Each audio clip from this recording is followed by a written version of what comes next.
Hello friend, welcome back my YouTube channel Roshni की पाठशाला। Daily current affair की class में आप सभी का स्वागत है। आज है 25 अप्रैल। 25 अप्रैल से संबंधित जितने भी इंपॉर्टेंट करंट अफेयर हैं मैं लेकर आई हूँ आपके लिए, जो आपके एग्जाम के लिए काफ़ी महत्वपूर्ण है। तो ध्यान से देखिएगा और की पॉइंट आप जरूर नोट डाउन कीजिएगा। आज का पहला इंपॉर्टेंट क्वेश्चन है, तो राष्ट्रीय पंचायती राज दिवस कब मनाया जाता है। तो एग्जाम में जो है पंचायती राज से संबंधित क्वेश्चन पूछे ही जाते हैं, तो आपके लिए काफ़ी महत्वपूर्ण है एग्जाम की दृष्टि से, तो नोट डाउन जरूर कीजिएगा। 24 अप्रैल को मनाया जाता है राष्ट्रीय पंचायती राज दिवस। भारत के प्रधानमंत्री मनमोहन सिंह ने 24 अप्रैल 2010 को पहला राष्ट्रीय पंचायती राज दिवस घोषित किया था। तब से 2011 से जो है हर साल 24 अप्रैल को राष्ट्रीय पंचायती राज दिवस मनाया जाता है। और पंचायती राज जो है 73वां संविधान संशोधन से संबंधित है, और 73वां संविधान संशोधन अधिनियम 24 अप्रैल 1993 को प्रभाव में आया था।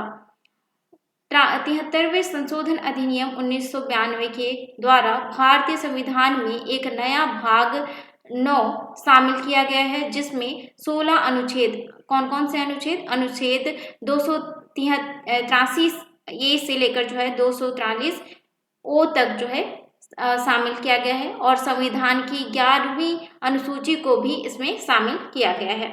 भारतीय संविधान के भाग 4 के तहत अनुच्छेद 40 ग्राम पंचायत के संगठन से संबंधित है, और बलवंत राय मेहता समिति 1957 त्रिस्तरीय पंचायती राज व्यवस्था से जो है संबंधित है। त्रिस्तरीय राज व्यवस्था जो है 3 स्तर कौन कौन से हैं, जिला परिषद, पंचायत समिति और ग्राम पंचायत। ठीक है, यह जो है। और भारत में पंचायती राज का जनक किसे कहा जाता है, बलवंत राय मेहता जी को कहा जाता है, जिनको आप यहाँ पे देख सकते हैं। भारत में स्थानीय स्वशासन का जनक किसे कहा जाता है, लॉर्ड रिपन को कहा जाता है। भारत में प्रथम बार राजस्थान के नागौर जिले के बगधरी गांव में 2 अक्टूबर 1959 को पंचायती राज व्यवस्था लागू की गई। वहीं 11 अक्टूबर 1959 को आंध्र प्रदेश के पंचायत राज का उद्घाटन किया गया था। नेक्स्ट क्वेश्चन है, डेटा ट्रैफिक के मामले में दुनिया का सबसे बड़ा मोबाइल ऑपरेटर कौन बना है। तो इसका राइट आंसर हो जाएगा ऑप्शन ए, रिलायंस जियो बना है। भारत की दूरसंचार कंपनी रिलायंस जियो ने डेटा ट्रैफिक के मामले में चीन को पछाड़कर दुनिया की सबसे बड़ी मोबाइल ऑपरेटर कंपनी बनकर एक महत्वपूर्ण उपलब्धि हासिल की है। जियो नेटवर्क पर कुल ट्रैफिक 40.9 एक्साबाइट तक पहुंच गया है। जियो के पास 481.8 बिलियन ग्राहक हैं। डेटा ट्रैफिक होता क्या है, देखिएगा, किसी निश्चित समय पर नेटवर्क पर जो है स्थानांतरित होने वाले डेटा की मात्रा को डेटा ट्रैफिक कहा जाता है। जियो के बारे में हम जो है बात कर रहे हैं, तो जियो से संबंधित कुछ बेसिक जानकारी देख लेते हैं। जियो एक भारतीय टेलीकॉम कंपनी है। इसका मुख्यालय नवी मुंबई महाराष्ट्र में स्थित है। जियो के संस्थापक मुकेश अंबानी जी हैं और अध्यक्ष हैं आकाश अंबानी जी। नेक्स्ट क्वेश्चन है, जलवायु रणनीति 2030 दस्तावेज किसके द्वारा लॉन्च किया गया है। तो इसका राइट आंसर हो जाएगा नाबार्ड के द्वारा लॉन्च किया गया है। पृथ्वी दिवस के अवसर पर राष्ट्रीय कृषि और ग्रामीण विकास बैंक यानी कि नाबार्ड ने अपना जलवायु रणनीति 2030 दस्तावेज जारी किया है। और यह दस्तावेज जो है किसके द्वारा जारी किया गया, ऐसे क्वेश्चन पूछा जाए तो नाबार्ड के अध्यक्ष साजी केवी, जिनको आप यहाँ पे देख सकते हैं, उनके द्वारा जो है दस्तावेज लॉन्च किया गया है। और इसका उद्देश्य क्या है, उद्देश्य है भारत की ग्रीन फाइनेंसिंग की आवश्यकता को पूरा करना है। ग्रीन फाइनेंसिंग होता क्या है, ग्रीन फाइनेंसिंग जो है पर्यावरण गतिविधियों को बढ़ावा देने के लिए फाइनेंशियल सपोर्ट करना है, वित्तीय सपोर्ट करना है नाबार्ड के द्वारा। नाबार्ड की हम बात कर रहे हैं, नाबार्ड से संबंधित कुछ बेसिक जानकारी देख लेते हैं। नाबार्ड का फुल फॉर्म है national bank for agriculture and rural development.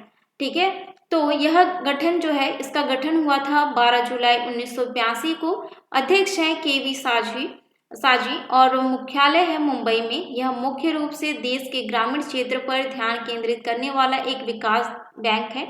NABARD जो है, नाबार्ड की स्थापना दिवस कब मनाई जाती है, 12 जुलाई को। नेक्स्ट क्वेश्चन है, all in one payment device Bharat पे वन को किसने लॉन्च किया है। तो इसका राइट आंसर हो जाएगा भारत पे द्वारा जो है लॉन्च किया गया है। BharatPe one all in one payment device है। डिवाइस में जो है point of sale, QR code, speaker को एकत्रित किया गया है। जैसे कि आप किसी पेमेंट वाले कहीं पे भी आप पेमेंट करते हो ऑनलाइन, कहीं पे आपने स्पीकर देखा होगा जियो का, कुछ उसी प्रकार से जो है यह डिवाइस है, लेकिन इसमें कुछ एक्स्ट्रा फीचर जो है इसमें डाला गया है। भारत पे 1 में high definition touch screen display और 4G और वाईफाई कनेक्टिविटी जो है। भारत पे 1 एंड्रॉयड ऑपरेटिंग सिस्टम द्वारा संचालित है। तो यह जो है बहुत ही इंपॉर्टेंट क्वेश्चन है। भारत पे एक भारतीय फिनटेक कंपनी है और भारत पे वित्तीय सेवाएं प्रदान करता है और मुख्य कार्यकारी अधिकारी कौन है?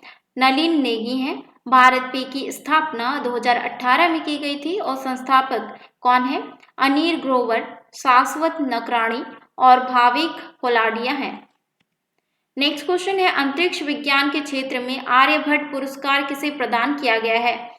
तो इसका राइट आंसर हो जाएगा डॉक्टर सुब्बाराव पाउवलूरी को सम्मानित किया गया है आर्यभट्ट पुरस्कार से। इसका राइट आंसर हो जाएगा ऑप्शन ए। अनंत टेक्नोलॉजी के संस्थापक और सीईओ डॉक्टर सुब्बाराव पाउलूरी को आर्यभट्ट पुरस्कार से सम्मानित किया गया है। डॉक्टर सुब्बाराव पाउलूरी के पास भारतीय अंतरिक्ष कार्यक्रम यानी कि इसरो में जो है 40 वर्षों से अधिक का अनुभव है उनके पास, और वह जो है एक उद्यमी और प्रौद्योगिकीविद हैं और उन्होंने 1993 में अनंत टेक्नोलॉजी लिमिटेड की स्थापना की थी। आर्यभट्ट पुरस्कार की हम बात कर रहे हैं। आर्यभट्ट पुरस्कार से संबंधित कुछ बेसिक जानकारी देख लेते हैं। यह पुरस्कार जो है एस्ट्रोनॉटिकल सोसाइटी ऑफ इंडिया के द्वारा प्रदान किया जाता है और भारत में अंतरिक्ष विज्ञान और एरोस्पेस प्रौद्योगिकी के क्षेत्र में महत्वपूर्ण योगदान करने वाले व्यक्तियों को यह पुरस्कार प्रदान किया जाता है। और एस्ट्रोनॉटिकल सोसाइटी ऑफ इंडिया की स्थापना कब हुई थी? क्वेश्चन पूछा जाए तो 1990 में की गई थी। पुरस्कार का स्थापना वर्ष जो है 1992 में जो है किया गया था और पुरस्कार की राशि यानी कि आर्यभट्ट पुरस्कार के अंतर्गत 1 लाख रुपए की राशि प्रदान की जाती है विजेता को।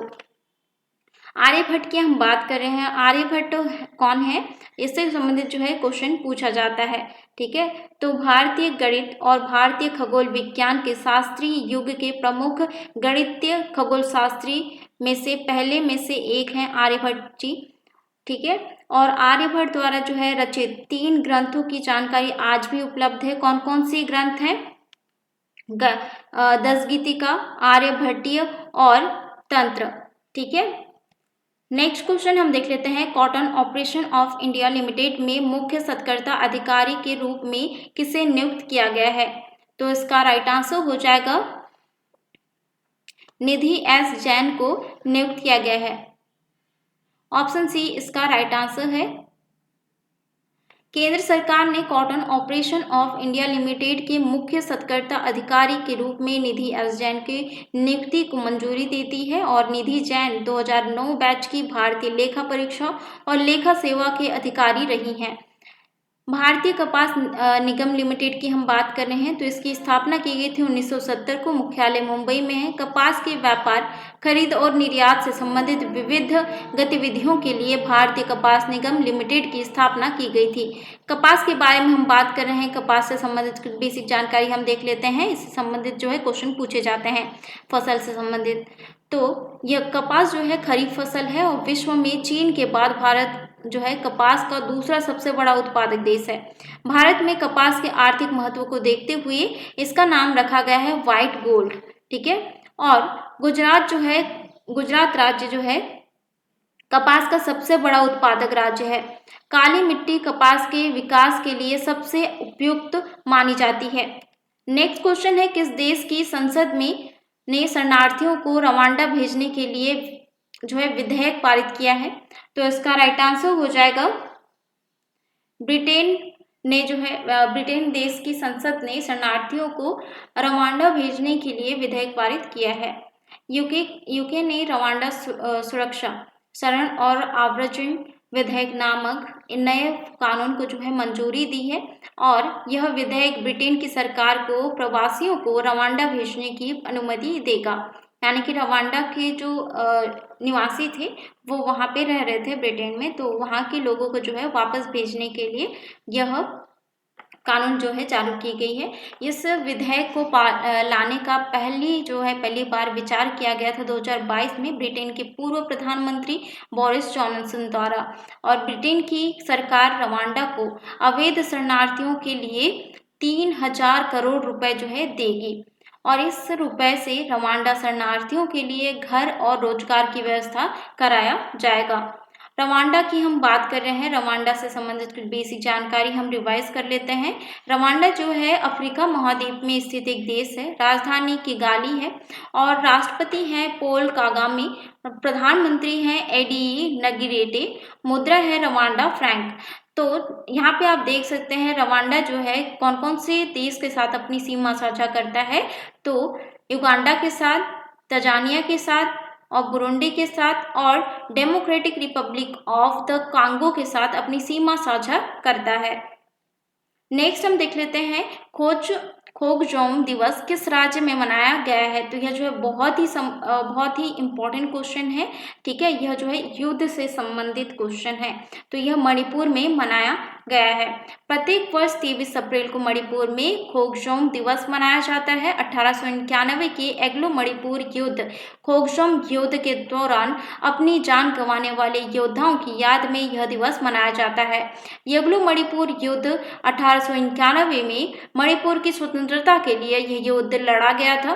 खोगजोम की लड़ाई में मणिपुर सेना जो है हार गई थी। भारतीय इतिहास के प्रमुख युद्ध भी हम डिस्कस कर लेते हैं, जो कि एग्जाम की दृष्टि से बहुत ही इंपॉर्टेंट है। तो हाई डेस्पीच का युद्ध 326 ईसा पूर्व में सिकंदर और पंजाब के राजा पोरस के बीच जो है हुई थी, जिसमें सिकंदर की विजय हुई थी। पानीपत का प्रथम युद्ध 1526 ईस्वी में जो है हुई थी, बाबर और इब्राहिम लोधी के बीच।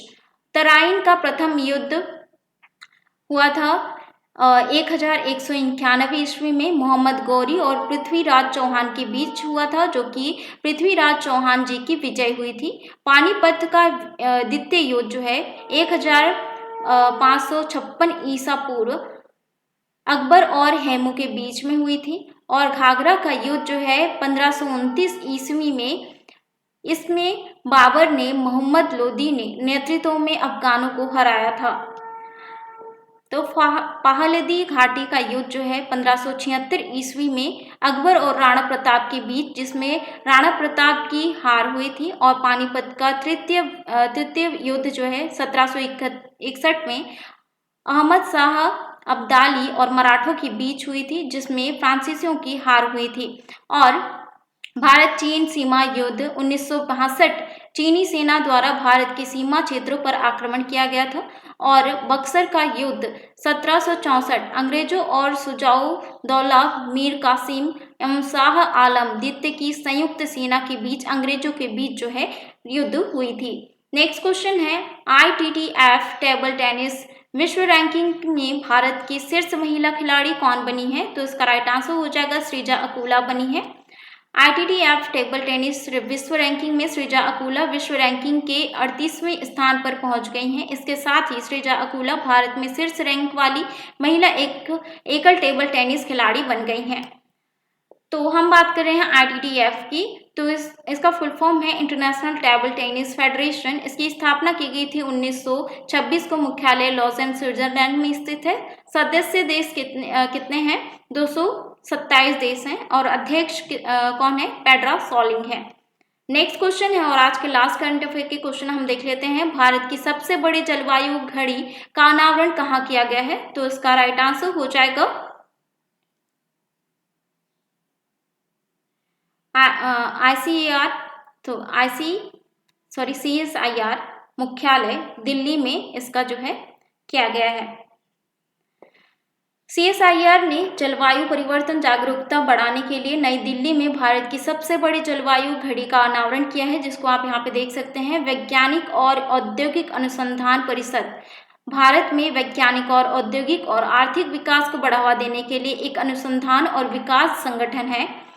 हम बात कर रहे हैं CSIR की, तो CSIR का फुल फॉर्म है हिंदी में वैज्ञानिक और औद्योगिक अनुसंधान परिषद, इंग्लिश में council of scientific industrial research. इसका मुख्यालय नई दिल्ली में स्थित है। इसकी स्थापना की गई थी 1942 में। वर्तमान महानिदेशक हैं एन कलेस-सेल्वी। अब बारी है रिवाइज करने की पिछले करंट अफेयर को। आज का पहला इंपॉर्टेंट क्वेश्चन है, विश्व पुस्तक और कॉपीराइट दिवस 2024 कब मनाया गया है? तो इसका राइट आंसर हो जाएगा 23 अप्रैल को मनाया गया है। पहला अंतर्राष्ट्रीय इंद्रधनुष पर्यटन सम्मेलन कहाँ आयोजित हुआ है? तो इसका राइट आंसर हो जाएगा काठमांडू, नेपाल में आयोजित किया गया है। तो इसका राइट आंसर हो जाएगा ऑप्शन ए। प्रोफेसर नईमा खातून किस विश्वविद्यालय की पहली महिला कुलपति नियुक्त हुई हैं? तो इसका राइट आंसर हो जाएगा अलीगढ़ मुस्लिम विश्वविद्यालय की कुलपति नियुक्त हुई हैं। सौरभ घोषाल ने संन्यास की घोषणा की है, वह किस खेल से संबंधित है? तो वे जो है स्क्वैश खेल से संबंधित है। लॉरियस स्पोर्ट्स अवार्ड समारोह 2024 में वर्ष का सर्वश्रेष्ठ खिलाड़ी पुरस्कार की जो है किसे प्रदान किया गया है? तो इसका राइट आंसर हो जाएगा नोवाक जोकोविच को प्रदान किया गया है। किस देश में पहले हिंदी रेडियो प्रसारण शुरू हुआ है? तो इसका राइट आंसर हो जाएगा कुवैत देश में जो है रेडियो प्रसारण हिंदी में शुरू हुआ है। किस संस्थान के शोधकर्ताओं ने एक विशाल प्रागैतिहासिक सांप के जीवाश्म की जो है खोज की गई है? तो इसका राइट आंसर हो जाएगा IIT रुड़की द्वारा खोज की गई है। 2024 T20 विश्व कप के लिए भारत का कौन सा ब्रांड स्कॉटलैंड और आयरलैंड की क्रिकेट टीमों को प्रायोजित करेगा? तो इसका राइट आंसर हो जाएगा नंदिनी। KISS मानवतावादी अवार्ड 2021 से किसे सम्मानित किया गया है? तो इसका राइट आंसर हो जाएगा रतन टाटा को सम्मानित किया गया है। वित्त वर्ष 2023-24 में इलेक्ट्रॉनिक्स निर्यात में किस राज्य ने शीर्ष स्थान प्राप्त किया है? तो इसका राइट आंसर हो जाएगा तमिलनाडु ने शीर्ष स्थान प्राप्त किया है। अब बारी है एडिशनल जीके की। आज के एडिशनल जीके में हम देखेंगे प्रमुख पुरस्कारों के बारे में। लता दीनानाथ मंगेशकर पुरस्कार अमिताभ बच्चन जी को प्रदान किया गया है। अंतर्राष्ट्रीय साहित्यिक पुरस्कार ममता जी सागर को प्रदान किया गया है। विशिष्ट सेवा पुरस्कार जो है वीरता के क्षेत्र में R हरि कुमार जी को जो है प्रदान किया गया है। वॉलंटियर सर्विस पुरस्कार लोकेश मुनि को प्रदान किया गया है, जो कि USA का एक पुरस्कार है। और जॉन एल जैक सिगर्ट जूनियर पुरस्कार इसरो की चंद्रयान 3 टीम को प्रदान किया गया है। भारत रत्न पुरस्कार जो है चौधरी चरण सिंह, PV नरसिम्हा राव, कर्पूरी ठाकुर, MS स्वामीनाथन, लाल कृष्ण आडवाणी जी को प्रदान किया गया है भारत रत्न। CIDCC विश्वकर्मा पुरस्कार SJVN को प्रदान किया गया है। वहीं WEF young global leaders class 2024 में शामिल होने वाले कौन कौन से व्यक्ति हैं? भूमि पेडनेकर, अद्वैत नायर, अर्जुन भरतिया, शरद विवेक सागर, प्रिया अग्रवाल हैं। तो ये था आज का इंपॉर्टेंट क्वेश्चन आंसर। आज का क्लास कैसा लगा कमेंट करके जरूर बताएं। ऐसे डेली इंपॉर्टेंट करंट अफेयर के क्वेश्चन आंसर देखने के लिए मेरे चैनल को सब्सक्राइब करिए, साथ ही बेल आइकन को प्रेस कीजिए ताकि आने वाली वीडियो का नोटिफिकेशन आपको मिलता रहे। साथ ही आप टेलीग्राम ग्रुप से भी जुड़ सकते हैं। टेलीग्राम ग्रुप में आपको डेली करंट अफेयर के PDF जो है आपको मिल जाते हैं। आपके रिवाइज करने के लिए काफ़ी जो है हेल्पफुल होगा आपके एग्जाम के लिए। मिलते हैं नेक्स्ट क्लास में।